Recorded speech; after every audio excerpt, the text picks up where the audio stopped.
എല്ലാ കാലത്തും നിറച്ച് പൂക്കളുണ്ടാകുന്ന യൂഫോർബിയ വിഭാഗത്തിൽപ്പെട്ടിട്ടുള്ള യൂഫോർബിയ ജെറോൾഡി എന്ന് പറയുന്ന ഒരു പ്ലാന്റാണിത്. നോർമലി പ്ലാന്റുകളൊക്കെ സ്റ്റെമ്മിൽ നിറയെ മുള്ളുള്ളതാണെങ്കിൽ ഈ ജെറോൾഡി വിഭാഗത്തിൽപ്പെട്ട ഈ ഒരു പ്ലാന്റിന് സ്റ്റെമ്മ് നല്ല തിന്നായിട്ടുള്ള മുള്ളൊന്നും ഇല്ലാത്ത സ്റ്റെമ്മാണ്. അത് നിറച്ച് പൂക്കളുണ്ടാവും. നിറയെ ഇങ്ങനെ ഇതുപോലെ ഇങ്ങനെ ഒരു ബൊക്കെ പോലെ ഇങ്ങനെ പൂക്കളുണ്ടായി നിൽക്കുന്ന ഒരു വിഭാഗത്തിൽപ്പെട്ടിട്ടുള്ള ഒരു ചെടിയാണ്. നമുക്കിത് കെയർ ചെയ്യാനും അതുപോലെ തന്നെ പ്രൊപ്പഗേറ്റ് ചെയ്ത് പുതിയ പ്ലാന്റ് പിടിപ്പിക്കാനൊക്കെ വളരെ ഈസിയാണ്.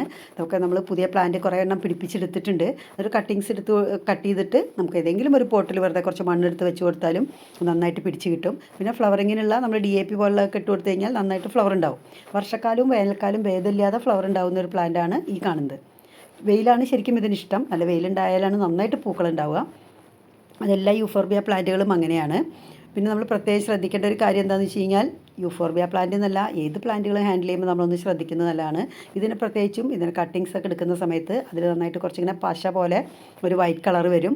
അപ്പോൾ അതൊക്കെ പ്രത്യേകിച്ച് നമ്മൾ ചിലർക്കൊക്കെ അലർജിയൊക്കെ പറയുന്നത് കേട്ടിട്ടുണ്ട്. നമ്മളൊന്ന് കെയർ ചെയ്യണത് എപ്പോഴും നല്ലതാണ്. അപ്പോൾ ഇതിൽ നമുക്ക് ഇതിൻ്റെ ഒരു പ്രത്യേകത ഞാൻ ശ്രദ്ധിച്ചിരിക്കുന്നത്, ഒരു സ്റ്റെമ്മിൽ നിന്ന് തന്നെ ഒരു കുറേ സ്റ്റെമ്മുകൾ ഇങ്ങനെ ബുഷ് ഇങ്ങനെ ബ്രാഞ്ചസ് നന്നായിട്ട് വരും. അതുകൊണ്ടാണ് ഇത് ഏറ്റവും ടോപ്പിൽ ഇങ്ങനെ ബൊക്കെ പോലെ നിൽക്കുന്നത്. ചില വീടുകളിലൊക്കെ നിൽക്കുന്നത് കണ്ടിട്ടുണ്ട്. ഒറ്റ സ്റ്റെമ്മ് വന്നിട്ട് നിറയെ ഇങ്ങനെ അതിന് നിൽക്കാൻ പോലും പറ്റാണ്ട് അതൊരു ഫുള്ള് ബ്രാഞ്ച് വന്നിട്ട് ഇങ്ങനെ ഒരു ബൊക്കെ പോലെ നിൽക്കുന്നത്.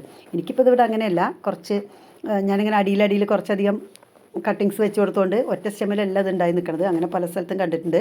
അപ്പോൾ ഇങ്ങനെ ഒരു പീസ് നമുക്ക് കിട്ടിക്കഴിഞ്ഞാൽ എല്ലാവർക്കാണെങ്കിലും പെട്ടെന്ന് പ്രൊപ്പഗേറ്റ് ചെയ്ത് എടുക്കാൻ പറ്റും. ഇതൊക്കെ ഞാൻ പുതിയ പ്ലാന്റുകൾ ഇങ്ങനെ പിടിപ്പിച്ചെടുത്തിട്ടുള്ളതാണ്. ഇങ്ങനെ ഈ ഒരു സമയമാകുമ്പോൾ അതിൽ നിറയെ പൂക്കളുണ്ടാവുകയും ചെയ്യും. ഇതിലൊക്കെ കണ്ടോ നിറയെ ഇങ്ങനെ സ്റ്റെമ്മുകൾ അതിങ്ങനെ നീണ്ടു വരുന്ന സമയത്ത് നമ്മളത് കട്ട് ചെയ്ത് കൊടുത്താൽ അവിടെ നിന്ന് തന്നെ കൂടുതൽ ബ്രാഞ്ചസ് ഉണ്ടാവുകയും ചെയ്യും. നോർമൽ പോട്ടിംഗ് മിക്സൊക്കെ നോർമൽ പോട്ടിംഗ് മിക്സാണ്.